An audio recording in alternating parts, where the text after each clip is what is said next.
जय बद्री विशाल। स्पीकर के खिलाफ अविश्वास प्रस्ताव लेके आ रही है कांग्रेस पार्टी इस बदहवासी में है कि कांग्रेस पार्टी को देश की केंद्रीय एजेंसियों पर भरोसा नहीं है, न्यायपालिका पर भरोसा नहीं है। न्यायपालिका के आदेशों की खुलेआम अवमानना करने का काम कांग्रेस पार्टी के तमाम नेता प्रवक्ता कर रहे हैं। बीजेपी का नंबर बहुत बड़ा है, 300 के पार है, यानी जनता ने जो सीटें दी थी वो बहुत ज्यादा। अहमद साहब के खिलाफ केवल 100 केसेस पे आप हवा बना देते हैं, लेकिन 200 केसेस वाले को साहब ही कहते हैं, आप आतंकी को भी साहब ही कहते हैं। गुंडे मवाली उन्हें कहें, लेकिन वो ऐसा व्यक्ति है जिसके खिलाफ एक बलात्कार का केस नहीं है, ऐसा संस्कारी व्यक्ति। स्वागत है आप सभी का हमारे YouTube चैनल पोकी पहाड़ी में। आज की वीडियो में आप देखेंगे एंकर अमीश देवगन और पैनलिस्ट रिजवान अहमद ने मिलकर कैसे सपा प्रवक्ता व माजिद हैदरी की जमकर क्लास लगाई। वीडियो बहुत मजेदार होने वाला है, अंत तक जरूर देखें। चलिए शुरू करते हैं। प्रवक्ता का Rakesh Tripathi, first reaction to this. Speaker के खिलाफ अविश्वास प्रस्ताव लेके आ रही है कांग्रेस पार्टी और विपक्ष के कई लोग साथ हैं।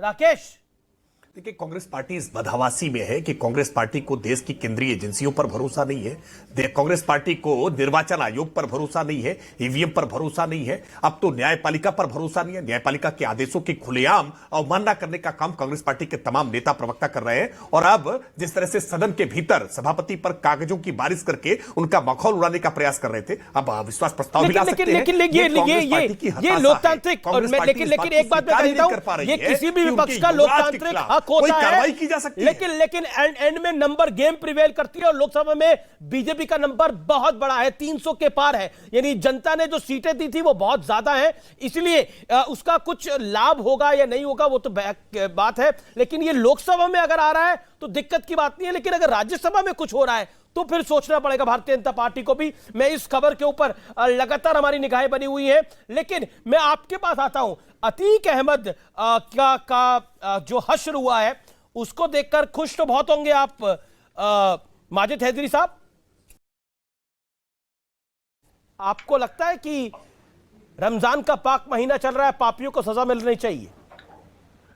देखिए अमीश भाई, आपने जो अतीक अहमद साहब के बारे में जो 100 केसेस की हवा बना दी इस डिबेट में और पूरे मंच पे, पूरे चैनल पे, तो मैं थोड़ी इसमें फूंक मार कि इस देश में हमारे जो संसद है वहां पे 50% जो माननीय सांसद है, 50% जो सांसद है उनके खिलाफ क्रिमिनल केसेस हैं और 30% ऐसे सांसद हैं जिनके खिलाफ सीरियस क्रिमिनल केसेस हैं, अर्थात रेप, मर्डर और बाकी सीरियस क्राइम्स हैं।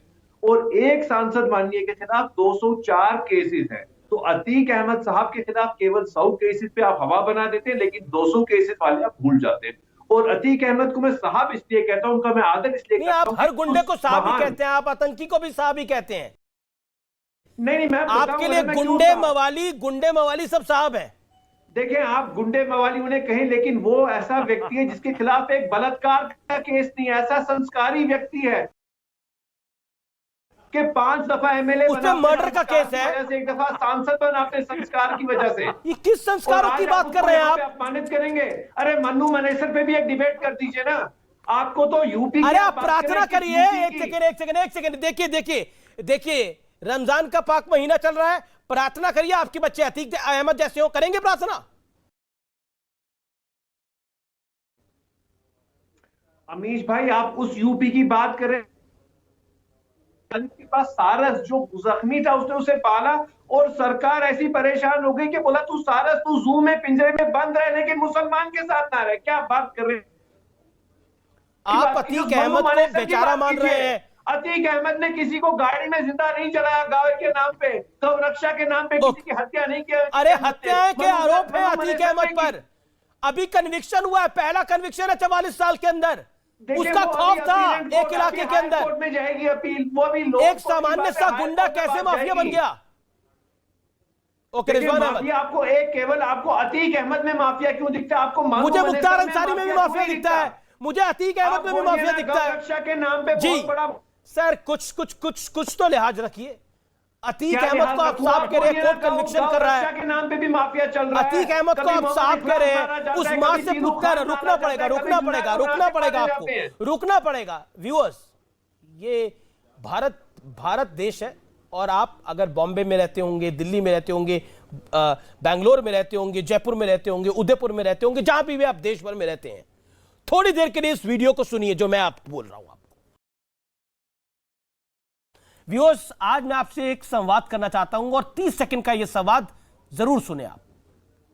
सोचिए, भारत का एक राज्य उत्तर प्रदेश, वहां पर एक बैठा हुआ गुंडा जिसको सत्ता का संरक्षण प्राप्त था, उस पर कार्रवाई कोई नहीं करता था। उसकी बेल एप्लीकेशन 10 जजेस ने नहीं सुनी। क्यों? एक सामान्य सा गली का गुंडा इतना बड़ा माफिया बन जाता है सिस्टम की मदद से, और वो सिस्टम उसको लगातार मदद करता रहता है। सरकारें अदला बदली होती हैं, आती है जाती है, कभी कोई आती है कभी कोई आती है, लेकिन वो व्यक्ति जस का तस बना रहता है, उस पर कोई कार्रवाई नहीं करता।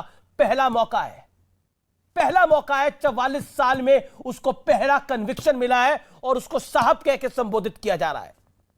सोचिए मानसिकता क्या है। रिजवान अहमद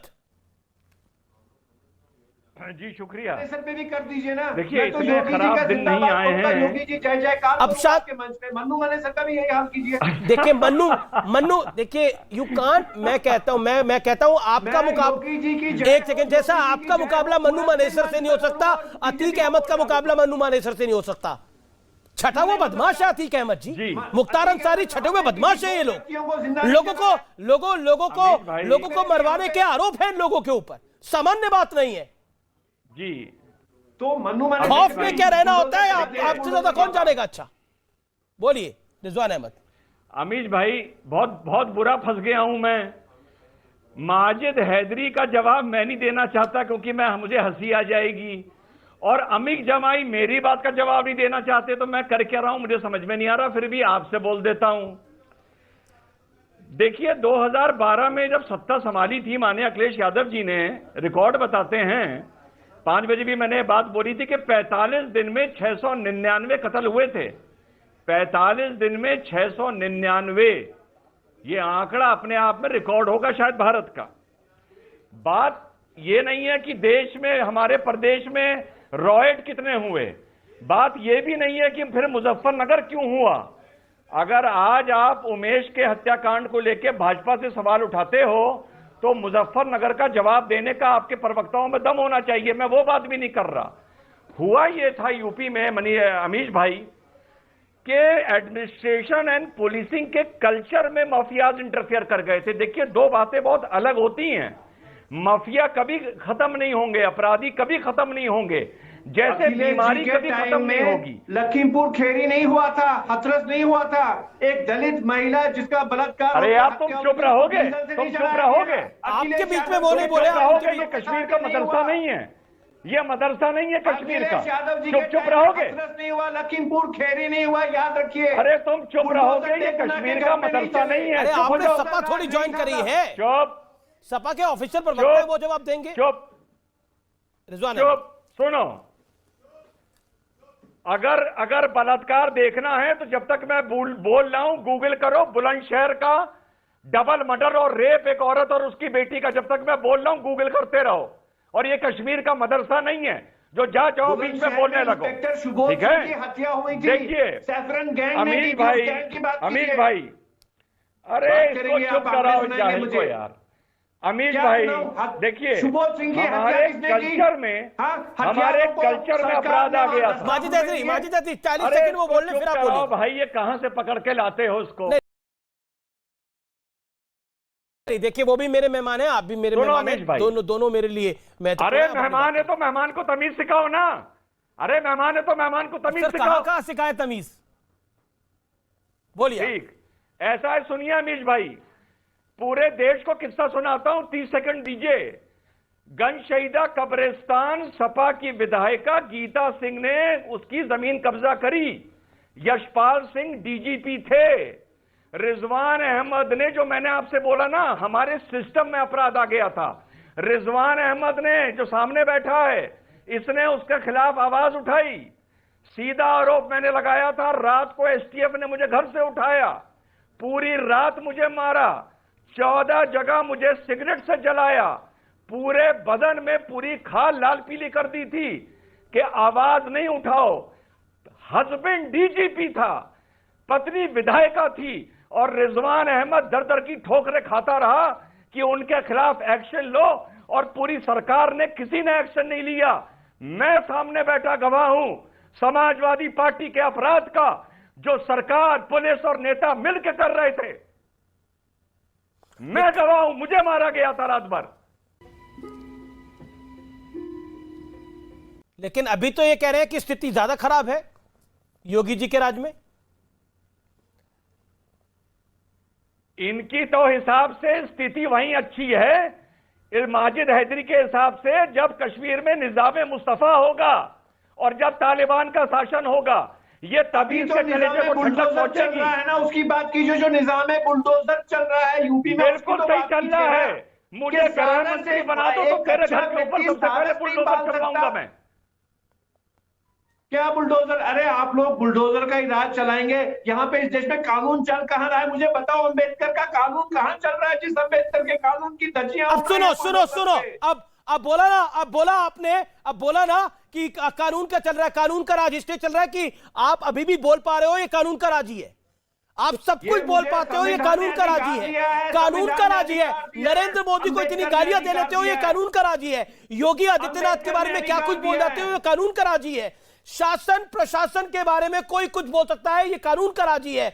और तो और कानून का राज यही होता है जब अपराधी खौफ खाए, ये कानून का राज होता है। अपराधी अपने कुत्तों के साथ, नेताओं को मिलवाए, वो कानून का राज नहीं होता, वो अपराध का राज होता है। अपराधी अगर सिर चढ़ के बोले और कोई जज उसकी सुनवाई ना करे तो वो कानून का राज नहीं होता, वो अपराध का राज होता है। सुन लो अपराध का राज क्या होता है। अपराध का राज वो होता है जिसके अंदर दिन दिहाड़े एक नेता को मार दिया जाता है। सुनो क्या होता है अपराध का राज, सुनना पड़ेगा। ना सुनना पड़ेगा कानून और अपराध का राज क्या होता है। There is a big differentiator viewers. Hold on sir, hold on, you made your point. कानून और अपराध का राज क्या होता है व्यूअर्स सुनिए। इस देश के अंदर एक नेता को सरेआम गोली मार दी जाती है और उसकी बेवा घूमती रहती है हर जगह, लेकिन मुख्तार अंसारी को कोई कुछ नहीं कहता। और तो और उसको सांसद बनाकर, विधायक बना के और बड़ा बना दिया जाता है। यह होता है अपराध का राज। लेकिन अब मैं सीधा रुख करता हूं अमीक जमाई का। अमीक जमाई, सारी उधर उधर की बातें हो गई, पॉइंट ब्लैंक बात करते हैं। अब इस दौर में सीधी और सपाट बात करते हैं। कानून का राज किसे कहते हैं? अपराधी खौफ खाए या अपराधी नेताओं से हाथ मिलाए? क्या होता है कानून का राज? अतीक और मुख्तार के बारे में आप क्या कहना चाहते हैं? अमीश भाई, देखिए, हम उत्तर प्रदेश की मुख्य विपक्षी पार्टी हैं। मैं कुछ गंभीर बात आपसे करना चाहता हूं। आप जरा पूछिए राकेश भाई से, पिछले तकरीबन 1 साल होने वाले हैं उत्तर प्रदेश में एक फुल फ्लेज डीजीपी नहीं है। क्यों नहीं है डीजीपी? क्योंकि जिस जाति का ढूंढा जा रहा है वो मिल नहीं रहा है, जिसके चलते पूरा लॉ एंड ऑर्डर हमारा कोलैप्स हुआ उत्तर प्रदेश में। आदरणीय अखिलेश जी ने गंभीर सवाल किया है कि मुख्यमंत्री जी, जो आपके जाति के बड़े बड़े माफिया हैं, वाराणसी वाले, जौनपुर वाले, आप तो गिरफ्तारी का आपने एफआईआर सब कुछ फरमान जारी कर रखा है। पुलिस पीएससी जौनपुर में लगी हुई है और कोई क्रिकेट खेल रहा है, कोई 2-2 मीटर की नाश्तेदान में बीएचयू में खाना खा रहा है। एक लिस्ट जारी करिए और बगैर जाति धर्म देखे हुए किसी को छोड़िए मत। हम चाहते हैं कि क्राइम का जो पूरा रास्ता जो राजनीति तक आता है वो बंद हो। अच्छा, मुझे बताइए, देखिए, अतीक पर जो कार्रवाई हुई है, जो आज फैसला आया, उसका आप स्वागत करते हैं? अतीक अहमद पर फैसला जो आया उसका स्वागत करते हैं? Do you welcome it? फैसले मैंने बात पहली यहीं से शुरू करी कि जो फैसला आया है वो और पहले आना चाहिए था। यह अदालत का काम था। अदालत की कार्रवाई में समय लगा, क्योंकि समय लगता है, मुझे नहीं मालूम है। हाँ, बिल्कुल बात ये अच्छी बहुत अच्छी बात है और नियत भी अच्छी है। लेकिन नहीं, बहुत अच्छी बात है, बहुत अच्छी बात है और नियत भी अच्छी है।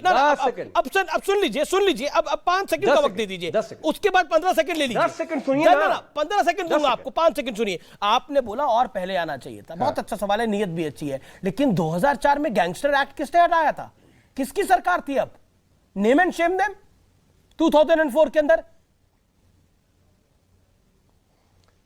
नहीं, मैं अमीश देवगन जी, जब आप राजनीति में अपराध की बात करेंगे ना, तो फिर आपको एक नहीं, मैं तो अभी आपने बोला नहीं, अभी उसी विषय में रहते हैं ना, अभी उसी विषय में रहते हैं ना। नहीं, गलत बात है। क्यों गलत बात है? ये अनबायस्ड है। अनबायस्ड है। बिल्कुल राजनीति unbiased में है। जो अपराध का रास्ता बिल्कुल unbiased है। नहीं एडीआर का रिपोर्ट लगा के बात करिए।